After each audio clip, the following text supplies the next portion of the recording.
All right, people. Yes, I am live. I am live from the studios here on the west coast of Florida. Just doing a little bit of a live thank you here.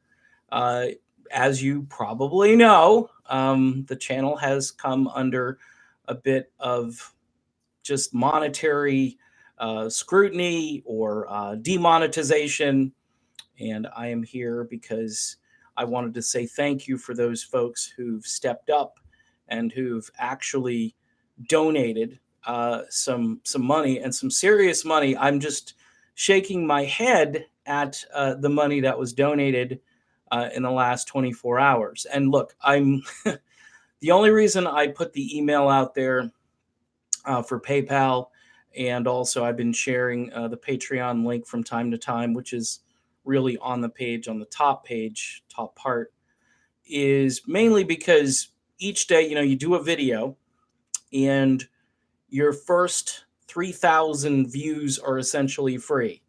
And if I do a video that a lot of people are interested in and they're sharing it, and it's important information regarding Tulsi Gabbard, and the video gets demonetized, it's discouraging for me because really I'm not in this to make a lot of money. Okay. I know there are people who want to be media stars. They want to make a career out of being a progressive journalist. All I want to do is spread the word about Tulsi. Occasionally, I'll talk about other issues. Doesn't happen too often, but I try to integrate that into the chat when I am breaking down something that's going on. So mainly here, I don't expect a lot of people to join me for a live chat because it's rare that I do this. I haven't done this at the beginning, and I wanted to publicly thank people for stepping up and for donating specifically to this channel. I thank you. In a way, I'm sure Tulsi Gabbard thanks you because it gets discouraging, and her support. We're all grassroots people. We're not getting money from a big donor, kind of like the TYT channel or some other entity out there that claims to have progressive leanings. I don't have a network of people out here who are all contributing to this channel.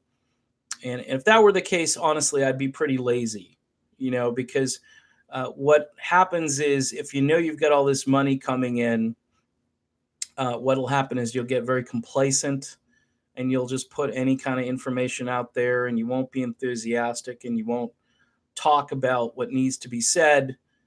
When it comes to Tulsi Gabbard, quite honestly, each day you could do a video, and I've got to be careful with this. You can do a video about how somebody is going after Tulsi, whether it's mainstream media or so-called friendly fire from the progressives who are still up in arms because Tulsi is an equal opportunity defender and or offender. Uh, I don't see a problem with just plowing straight forward and not worrying about what people think and say. I think my goal on this channel is I'm going to be very information based. In other words, we're going to provide information that pertains to Tulsi's views on issues.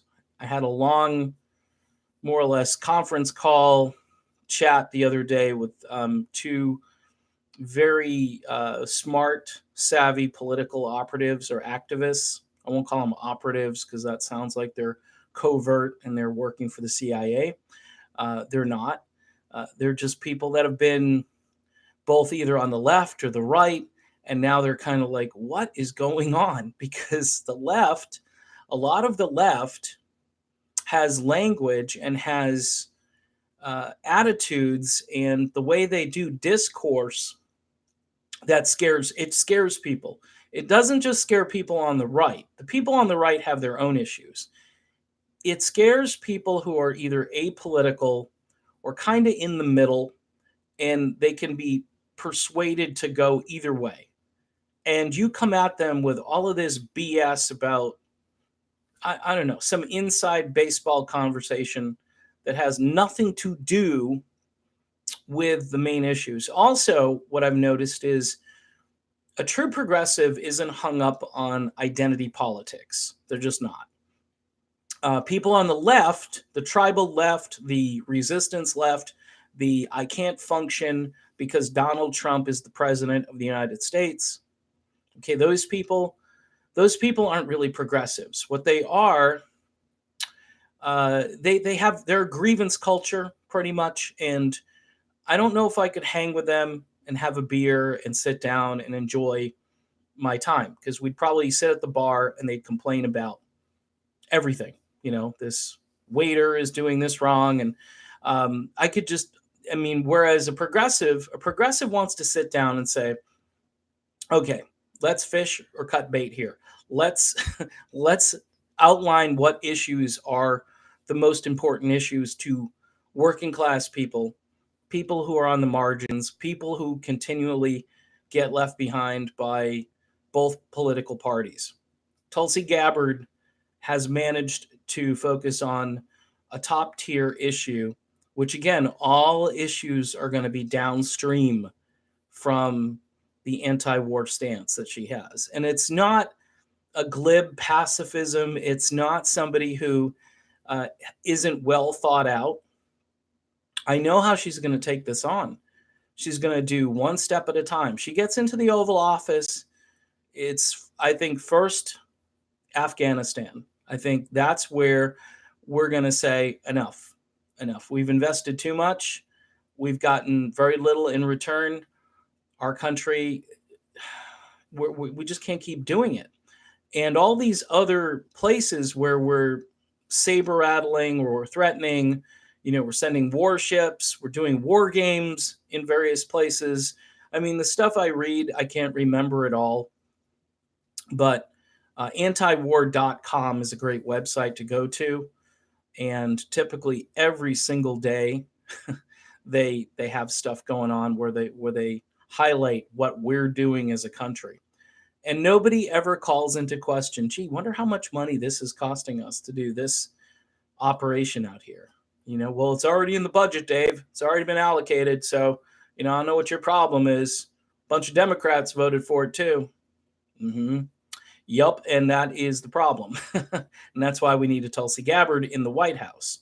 Now, a lot of people have asked me, what about Bernie Sanders? And okay, I like Bernie. I do.